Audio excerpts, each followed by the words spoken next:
Hello guys, welcome back, and today we're gonna be talking about Fate, Remnant, Collide. So yeah, let us begin, shall we, ladies and gents? So, we currently see Rex and Harmony getting ready for the match, as while they do so, we would go to, well, the perspective of some of the spectators. As we currently see one of the spectators, Joan, which, honestly, I kind of forgot. Honestly, it's been a while since I actually, talked about or even like acted as this character, so I've forgotten what she's supposed to act like. Well, kind of. But either way, she would be watching she would be excited to see what they're going to do, as she would say, I wonder what they're going to do. Especially since Rex is rarely ever going to have a challenge. As one of them specifically that of Pierre would say, well, I mean, Rex does sometimes have to deal with some other types of challenges, she would say. As Jean would look at her and would ask, what do you mean by that? As she would just say, well, no, just ignore that for a while. For now, let's just wait for the match to begin. As while saying so, in the background, we will currently see our boy Ironwood as he would be telling some of his troops to get ready in case of the White Fang attack, which was told in the last episode. As while doing so, in the background, I guess you could say a few members of Cinder's group. That also includes a certain person there, aka in this case, Mercy, as she would say.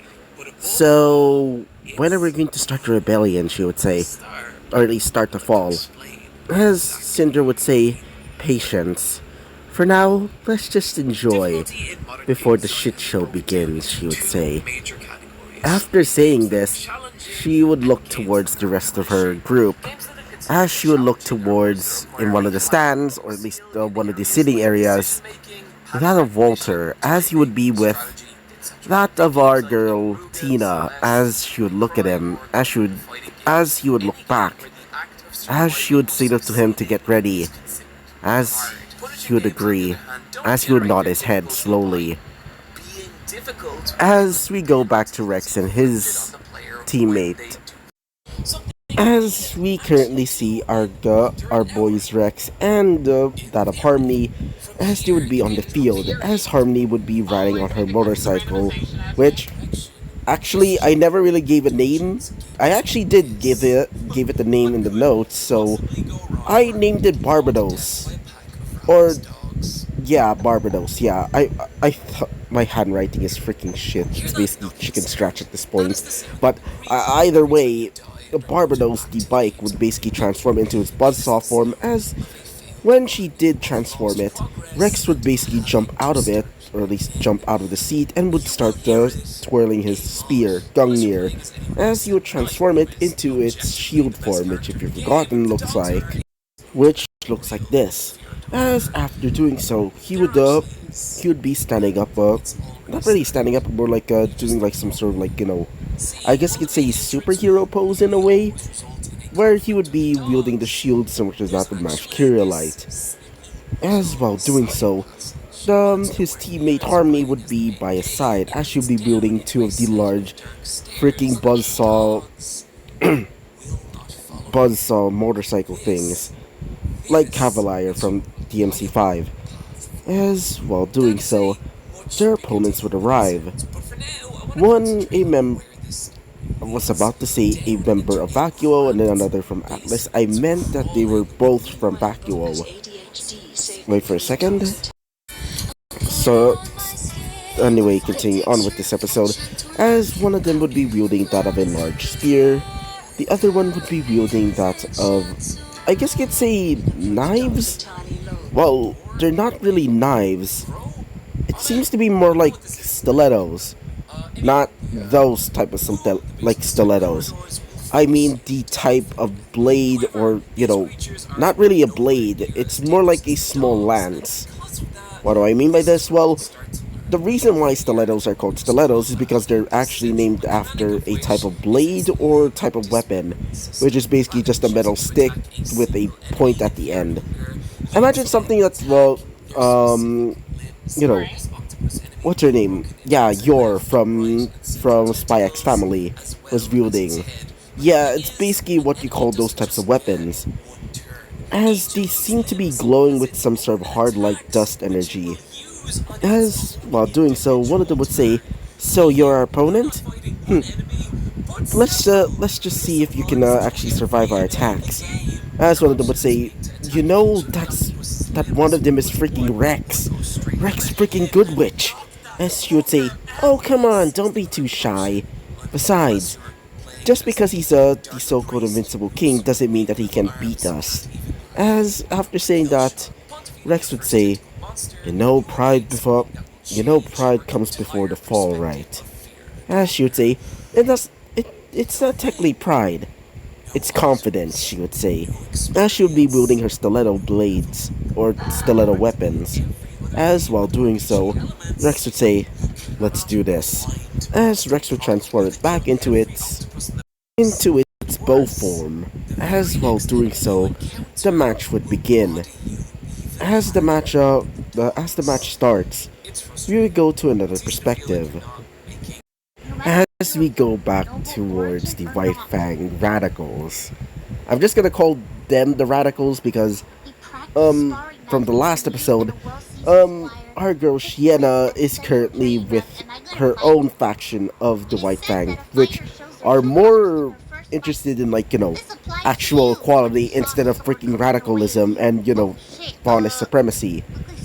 As, uh, as our boy, as our boy, well, is basically sitting on a freaking throne, definitely not sounding like a fascist over there. As our boy Adam would be wielding that of his sword, as he would say, "Now, my men, let's go," he would say, as they would be approaching on the horizon of that veil, as it's slowly starting to set. As while doing so, a few White Fang members would notice something, as they would say, Adam, there seems to be something in the sky." As one of them would say, "Yeah, it seems to be..." "Ah, shit," they would say, as they would see a lot, and I mean a lot of Atlas soldiers and robots, or I guess you could say droids, as they would start attacking them. Doing so, Adam would say, "More oppressors. Then face my might," he would scream out as he would start rushing towards them, not even caring that his body might get ripped apart by the gunfire. Doing so, his body would start getting riddled with holes, but it would slowly start regenerating thanks to... Let me just double check the name. Yes, Crying Warmonger.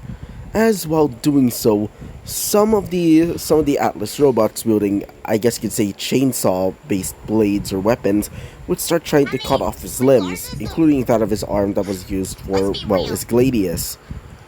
As when he did get the attack, he would start regrowing his arm. Well, he would start gaining a second arm on his left side, as while doing so, he would be wielding that of a massive shield, which he ripped off from one of the Atlas robots and would start slamming it towards one of the other Atlas bots. Doing so, one of the pilots of the machines would say, "Damn it, what the hell is he?"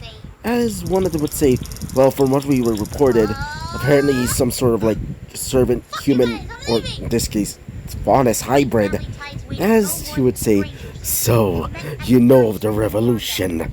Well then you shall be the next victim," he would say.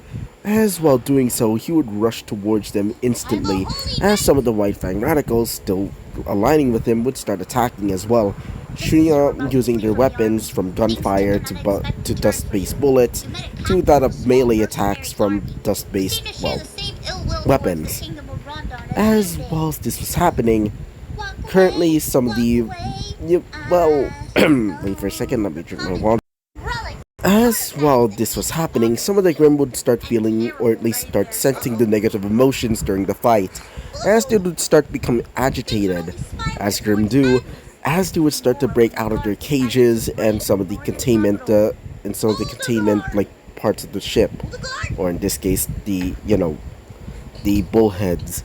As while doing so, they would start to rampage, and it's not helping that some of the White Fang radicals were actually in front of those, containments, or those containment cells, causing them to basically get attacked first. As we go to another perspective. As we currently go back to Cinder and her group, as they're still watching the match between Rex, Harmony against the two Vacuole students. As while she was watching this, she would say this to herself. Where's Adam? And where are the other White Fang? They're supposed to be here to attack the city. Damn it. Are they busy? Or did they betray me? She would say this to herself, kind of annoyed to say the least. As while saying this to herself, some of her, I guess you could say, allies would just be concerned. As we currently see another member, specifically that of a disguised, or I guess you'd say, using her illusion-based semblance, Neo, as she's still pretending to be a member of her team, or Cinder's team specifically, as she's currently waiting on, her adopted brother, Roman. As while doing so, she would start thinking to herself, dang, where is he? As while thinking this, she would just start to get a text message. As she would look at it and would see some, I guess you could say, a few different, responses. Mostly saying, where are you, Neo? I'm here, and I got a friend, or something like that. As while seeing some of the text, she would say, I guess I should be going, she would say this to herself. As when she was about to leave, Cinder would say, where are you going? As she would start writing on her notepad and would show off, what she was about to do. Or should I say, lying. As she would lie that she was going to go to the bathroom, as she would accept it and would start leaving. As while she was leaving, she would start to disguise herself as a paramedic. Yeah. As after doing so, she would start leaving to get ready to go and see her brother again. As while doing so, another person would arrive. In this case, Winter, as Winter would be arriving with her servant, as Seema would say, so, Master, so this is this vital festival thing, he would say. As she would say, yeah. By the way, about the whole invasion thing, are you ready for, as he would say, as I'll ever be. Trust me, in my history, I've been able to take down forces far larger. As while saying this, he'll be wielding up his rifle. As she would say, good. Then, let's be prepared for that. If they do come, just be ready to protect. And if I do die, please protect my sister.